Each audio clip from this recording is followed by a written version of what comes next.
Estamos analisando a Lei de Introdução às Normas do Direito Brasileiro, agora no artigo 4º. Passamos a leitura do artigo e em seguida os comentários. Artigo 4º. Quando a lei for omissa, o juiz decidirá o caso de acordo com a analogia, os costumes e os princípios gerais do direito. Aqui o artigo 4º da Lei de Introdução às Normas do Direito Brasileiro trata sobre a integração da norma. A Lei de Introdução às Normas do Direito Brasileiro é uma norma de sobre-direito, então ela trata sobre vários aspectos do nosso ordenamento jurídico, de várias coisas que são relevantes para todo o sistema. E aqui no artigo 4º, tratando sobre a integração da norma, temos aí um tema altamente relevante. O que diz basicamente esse artigo 4º? Inicialmente nós temos que existem as leis, que são evidentemente editadas, publicadas, passam a entrar em vigor, mas essas leis elas têm determinados limites propriamente. Elas se aplicam a determinados casos em que elas tratam, porém nem sempre as leis podem tratar de todos os casos possíveis, porque existem várias situações fáticas, vários elementos que são peculiares na dinâmica da sociedade, então nem sempre a lei irá trazer e prever tudo aquilo que pode ocorrer. Então, a lei em si ela pode ser omissa, ou seja, ela pode não tratar sobre algo especificamente. Então, resta ao juiz decidir, no caso concreto, de acordo com a analogia, os costumes e os princípios gerais do direito. Então, esse artigo 4º, né, da Lei de Introdução às Normas do Direito Brasileiro prevê a chamada integração, ou então ainda comatação, ou preencher as lacunas da lei. Ou seja, né, essa é a forma pela qual o juiz ele irá complementar a norma, né, nos casos em que o legislador ele não previu possíveis situações que ocorreram, né, que ocorrem no mundo fático. Né? Então, há um rol aqui no artigo 4º de preferências de integração da norma, ou seja, o que deve ser utilizado pelo juiz, o que o juiz deve se valer em termos de ordem, né, e critérios integrativos colocados aqui nesse artigo 4º. Né?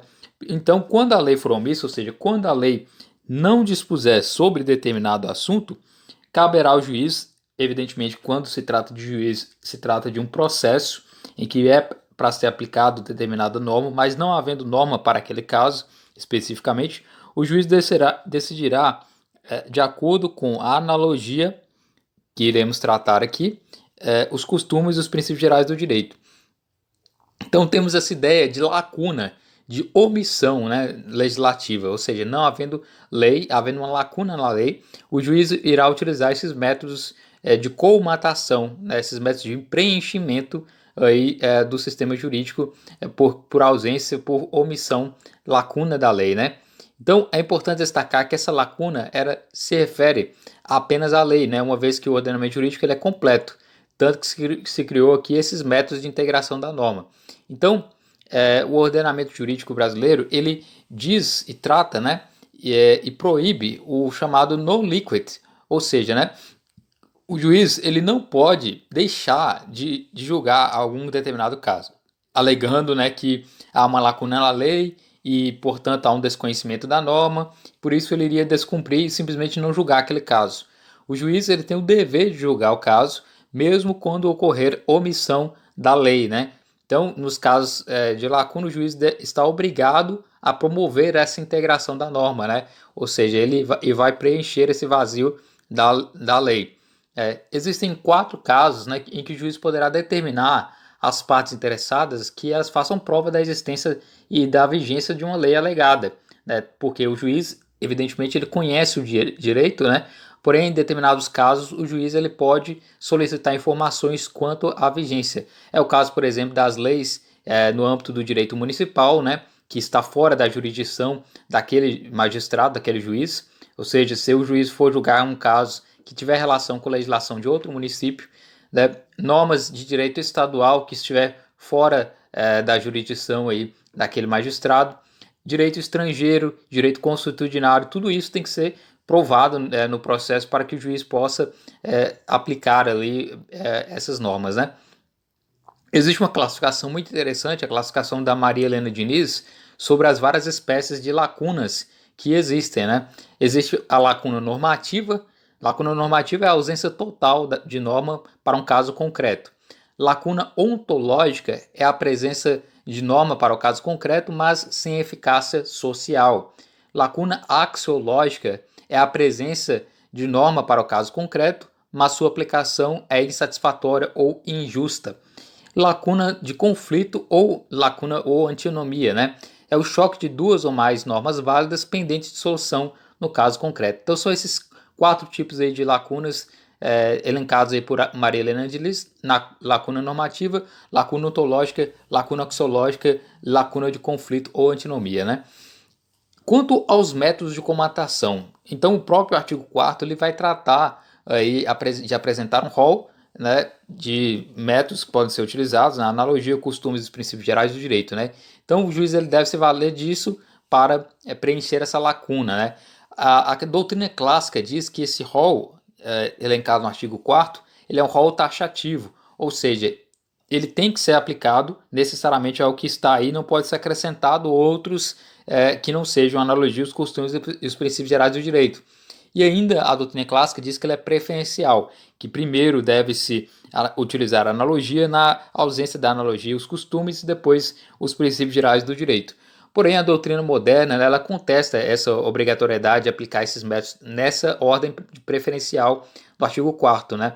Alguns doutrinadores, né, como Gustavo Tepedino e Flávio Tartucci, né, eles dizem que essa ordem não precisa ser necessariamente seguida porque existem os princípios constitucionais, e os princípios constitucionais eles têm a aplicação prioritária, né? Já que a Constituição ela tem aí esse poder maior dos princípios constitucionais. Então poderia haver aí essa observação dos princípios necessariamente aí em detrimento dessa ordem, né? Não seria uma ordem preferencial.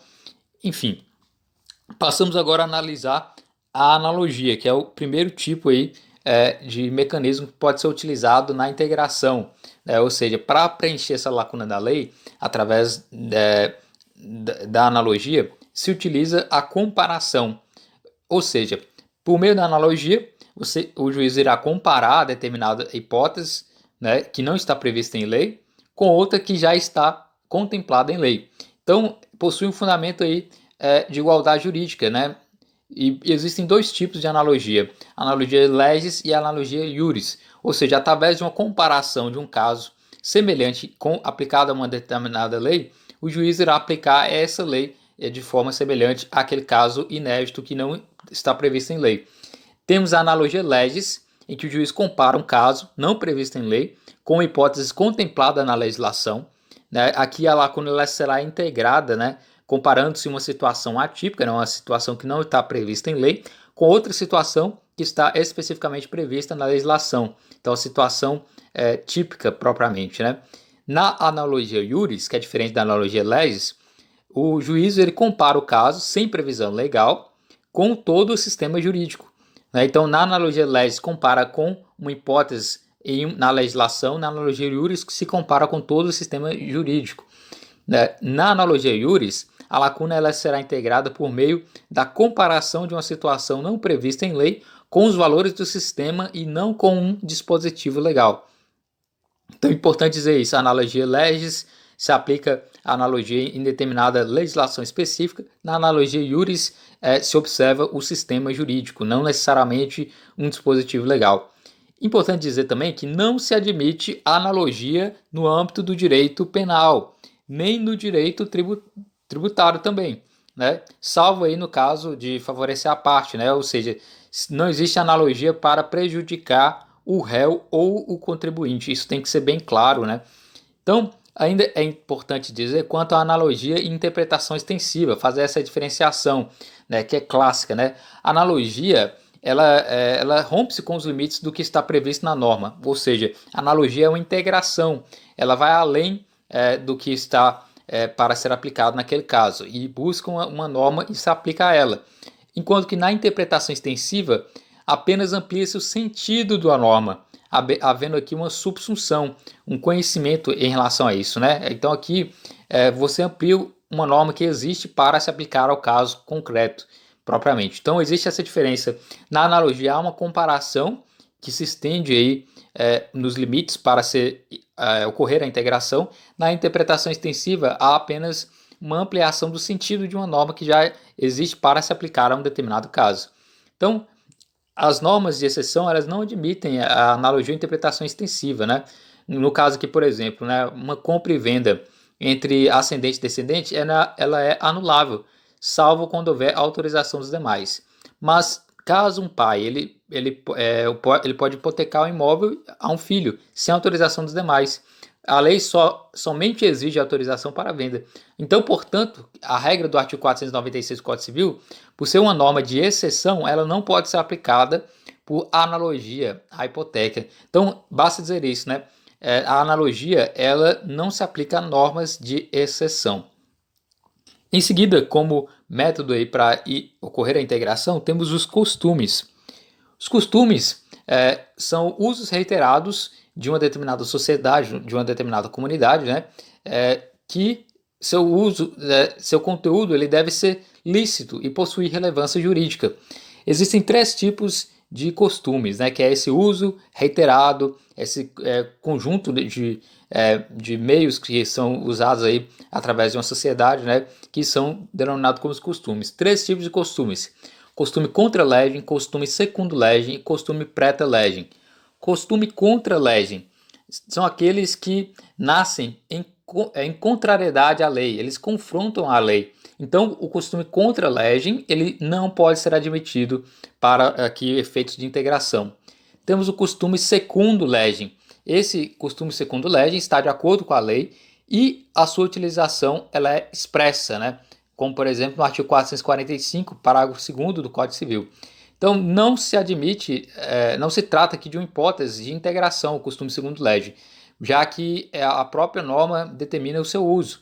Então, é um caso aqui de subsunção, deve ser deixado bem claro, né? Costume segundo legem é o caso de subsunção e não de integração. Temos também o chamado costume preta legem.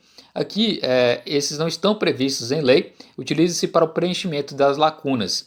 Então, a única forma dos costumes que serve para comatação, para preenchimento da lacuna, no caso de omissão, né, da lei, é o costume preta legem. O costume contra legem não serve por contrariar a lei, o costume secundo legem é um caso de subsunção, então apenas o costume preta legem é aquele que não está previsto em lei e é lícito, né, e pode servir como preenchimento para a lacuna da lei, né. Importante dizer também que para que seja aplicado o costume, né, como forma de integração, é necessário o preenchimento de vários requisitos, né. Por exemplo, que seja contínuo, né, ou seja, o requisito da continuidade, é um uso reiterado, habitual de uma determinada sociedade, aquele costume. Uniformidade, ou seja, tem que ser utilizado de uma forma que seja semelhante, parecida, né, em todos os casos. Diuturnidade, no sentido de haver essa clareza quanto àquilo. Moralidade, ou seja, não pode contrariar os princípios da moralidade. E ainda obrigatoriedade, esse sentido de que aquele costume ele deve ser cumprido, né, que não há aí uma faculdade. Então é necessário que o costume esteja arraigado na consciência popular e que após sua prática durante um tempo, né, que é considerável, né, uma continuidade considerável, e ele deve gozar de uma reputação de ser algo imprescindível, né, como norma costumeira. Então é importante dizer também que esse costume existe também o chamado, né, o costume jurisprudencial ou judiciário, né, cujo maior exemplo aí são as súmulas dos tribunais superiores. Então é interessante dizer isso. Por último, temos os princípios gerais de direito, né, que são aqui os princípios gerais de direito, refere-se a uma série de postulados universais que o juiz ele pode se utilizar para aplicar aqui nessa integração da norma, né, como por exemplo, não lesar ninguém, dar a cada um o que é seu, viver honestamente, né? Os princípios eles possuem um papel aí amplo, né? Ou seja, ele só decide com base nele se o juiz não conseguiu decidir na base da lei, na analogia, nos costumes, né? Alguns doutrinadores entendem que o artigo 4º da Lei de Introdução à Norma do Direito Brasileiro foi revogado porque o princípio ele possui uma densidade normativa, né? Ou seja, eles não podendo ter um papel aqui quaternário, ou seja, secundário. Então, segundo a doutrina majoritária, esse artigo ele não foi revogado, porque precisamos nos lembrar que os princípios os princípios eles são normas, né? Existe, por exemplo, aqui a norma regra, que é aquela norma específica, existe a norma princípio. E os dois somados é que formam a norma jurídica. A norma jurídica se divide em norma regra e norma princípio, né? Então essa fórmula ela revela que todo princípio tem força normativa, né? Existem, então, vários tipos diferentes de princípios, né? Temos, por exemplo, os princípios fundamentais e os princípios informativos ou princípios gerais. Importante ressaltar isso. Os princípios fundamentais ou institucionais, eles correspondem a certas opções de determinado sistema, né? A opção do sistema por este ou aquele valor, né? Então, esses princípios fundamentais, eles têm força normativa exatamente na medida em que eles são obrigatórios, né? São opções que o sistema dá como sendo princípios fundamentais que devem ser observados. Temos também os chamados princípios gerais ou informativos, né? Esses princípios gerais ou informativos eles são meras recomendações. Ele tem caráter aí de apresentar determinadas propostas e são universais, mas não possuem força normativa, né? Porque eles só servem apenas para serem informativos, né? Então, enquanto os princípios fundamentais eles correspondem então a uma certa opção de um sistema, os princípios informativos são universais. Então, diante disso, né, nós devemos ler aqui o artigo 4º com algumas modificações, onde está escrito quando a lei for omissa, por exemplo, nós deveríamos escrever quando a norma jurídica for omissa, né? Ou seja, quando a norma jurídica for omissa, né, pois a norma jurídica ela pode ser a norma regra ou a norma princípio, e esse princípio então dito aqui é o princípio fundamental, né? Então os princípios, né, referidos nesse dispositivo eles seriam os princípios informativos apenas, né? Então o artigo 4º não violaria a forma normativa, né, dos princípios fundamentais. Então perceba então por fim que esse artigo 4º ele deixa clara a inexistência de uma regra de subsunção, né? O juiz ele realiza a atividade de interpretação tão somente e não mais a subsunção. Temos aqui a equidade, que é algo que não está previsto no artigo 4º, mas que é muito considerado pela doutrina, né? Dizem que, excepcionalmente, o ordenamento jurídico ele admite a utilização da equidade, né, como uma forma de integração, apenas que nos casos em que a lei claramente, especificamente trate da equidade. Mas o que é equidade? A equidade, em termos gerais, é a busca pelo bom, a busca do equilíbrio, da justiça equitativa, né? Ou seja, trazer algo equilibrado, né? Então o conceito de equidade ele é bastante aberto, vago, né? Ele é altamente subjetivo, então ele, por isso que ele não foi considerado no artigo 4º aí, né? Ele não pode ser utilizado em qualquer caso, né? Apenas nos casos específicos em que as normas trazem essa possibilidade. Então a própria lei estabelece esse critério de equidade em muitos casos, né? A chamada equidade legal. Mas também o juiz pode se valer aí da chamada equidade judicial. Um caso aqui de exemplo, né, que estão previstos aqui nas normas, né, que tratam sobre equidade, por exemplo, o artigo 7º do Código de Defesa do Consumidor, lá diz nesse artigo 7º, né, os direitos previstos nesse código não excluem outros decorrentes de tratados ou convenções internacionais de que o Brasil seja signatário, da legislação interna ordinária, de regulamentos expedidos pelas autoridades administrativas competentes, bem como dos que derivam dos princípios gerais do direito, analogia, costumes e equidade. Também o artigo 85, parágrafo 8º do novo Código de Processo Civil de 2015, ele diz o seguinte: nas causas em que for inestimável ou irrisório o proveito econômico, ou ainda quando o valor da causa for muito baixo, o juiz fixará o valor dos honorários por apreciação equitativa, observando os disposto nos incisos do parágrafo 2º. Então, note que nas causas que o valor for muito baixo, o juiz pode se valer da equidade. No direito do consumidor, o juiz pode se valer da equidade, né? A própria CLT também, né, ela permite o uso da equidade, né? A lei de alimentos também prevê que o juiz pode fixar o percentual de alimentos por equidade. E há no Código Civil exemplos de equidade, né? Vários exemplos aqui, por exemplo, na redução equitativa da cláusula penal de multa, né? Quando o devedor já cumpriu em parte a obrigação ou quando a cláusula se apresenta abusiva, né? Artigo 413 do Código Civil, né? Ou seja, a penalidade deve ser reduzida equitativamente pelo juiz. Ainda no caso do artigo 944, parágrafo único do Código Civil, né? Se houver excessiva desproporção entre a gravidade da culpa e o dano, o juiz poderá, né, reduzir equitativamente a indenização. Então o juiz pode reduzir de forma equitativa o quanto indenizatório sempre que perceber um desequilíbrio entre o grau de culpa e a extensão do dano. Isso não poderá ocorrer nos casos de responsabilidade objetiva, lembrando, né? Pois nesses casos não vai se discutir a culpa propriamente. Então esse é o artigo 4º, né? Quando a lei for omissa, quando a lei não tratar de determinada hipótese, em um processo judicial, o juiz ele decidirá o caso de acordo com a analogia, os costumes e os princípios gerais do direito.